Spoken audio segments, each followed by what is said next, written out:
महात्मा बुद्ध के प्रिय शिष्यों में एक ऐसा शिष्य भी था जो बहुत आलसी था, परंतु वे उससे भी उतना ही स्नेह करते थे जितना अन्य शिष्यों को। एक दिन गौतम बुद्ध ने उस शिष्य को एक कथा सुनाते हुए कहा, किसी गांव में एक ब्राह्मण रहा करता था। वह बड़ा भला आदमी था, लेकिन साथ ही काम को टाला करता था। वह यह मानकर चलता था कि जो कुछ होता है भाग्य से होता है। वह अपने हाथ पैर नहीं हिलाता और वह कोई काम नहीं करता था। वह बहुत आलसी था। एक दिन एक साधु उसके घर आया। ब्राह्मण और उसकी घरवाली ने उसका खूब आदर सत्कार किया। साधु ने चलते समय खुश होकर ब्राह्मण से कहा, तुम बहुत गरीब हो, लो मैं तुम्हें पारस पत्थरी देता हूँ।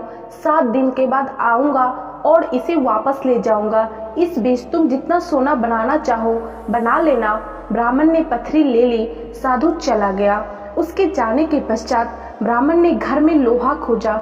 उससे बहुत थोड़ा लोहा मिला। वह उसी को सोना बनाकर बेच आया और कुछ सामान खरीद लाया।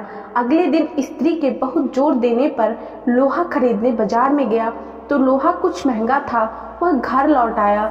2-3 दिन बाद फिर वह बाजार गया तो पता चला कि लोहा अब पहले से भी महंगा हो गया है। पर कोई बात नहीं, उसने सोचा 1-2 दिन में भाव जरूर नीचे आ जाएगा, तभी खरीदेंगे। किंतु लोहा सस्ता नहीं हुआ और दिन बीतते गए। 8वें दिन साधु आया और उसने अपनी पत्थरी मांगी तो ब्राह्मण ने कहा, महाराज मेरा तो सारा समय यूं ही निकल गया, अभी तो मैं कुछ भी सोना नहीं बना पाया। आप कृपा करके इस पत्थरी को कुछ दिन मेरे पास और छोड़ दीजिए। लेकिन साधु महाराज राजी नहीं हुए।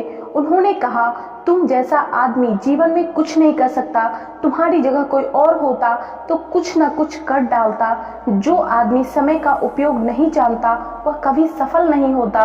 ब्राह्मण पछताने लगा, पर अब क्या हो सकता था। साधु पत्थरी लेकर जा चुका था। उसे अपने आलस और भाग्य पर जरूरत से ज्यादा यकीन की कीमत चुकानी पड़ी। इसलिए कहा जाता है कि आलस आदमी का सबसे बड़ा दुश्मन होता है। कहानी के खत्म होते ही महात्मा बुद्ध के शिष्य को समझ में आ गया था कि आलस नहीं करना चाहिए। उसने कसम खाई कि वह आज के बाद आलस को त्याग देगा। इसके पश्चात उसने कभी आलस नहीं किया। दोस्तों, इस कहानी से हमें यही सीखने को मिलती है कि हमें कभी भी आलस नहीं करना चाहिए। यदि हमें अपने लाइफ में सक्सेसफुल बनना है, कुछ हासिल करना है, कुछ अचीव करना है, तो हमें आलस नहीं करना चाहिए। हमें आज के काम को कल पे नहीं टालना चाहिए, क्योंकि कहा भी गया है, कल करे सो आज कर, आज करे सो अब, पल में प्रलय होएगी, बहुड़ी करोगे कब। तो इसलिए हमें अगर सक्सेसफुल बनना है, लाइफ में कुछ गोल है, उसको अचीव करना है, तो हमें एक्टिव होना पड़ेगा। तो दोस्तों, महात्मा बुद्ध की इस कहानी से यदि आप लोगों को कुछ सीखने को मिला तो वीडियो को लाइक जरूर कर दीजिएगा। और यदि आप लोग चैनल पर नए हो, पहली बार आए हो, हमारे वीडियो को पहली बार देख रहे हो, तो प्लीज़ चैनल को सब्सक्राइब करके बेल नोटिफिकेशन ज़रूर प्रेस कर लेना, ताकि हमारे चैनल पे आने वाले अगले सभी वीडियो का नोटिफिकेशन आप लोगों को मिले।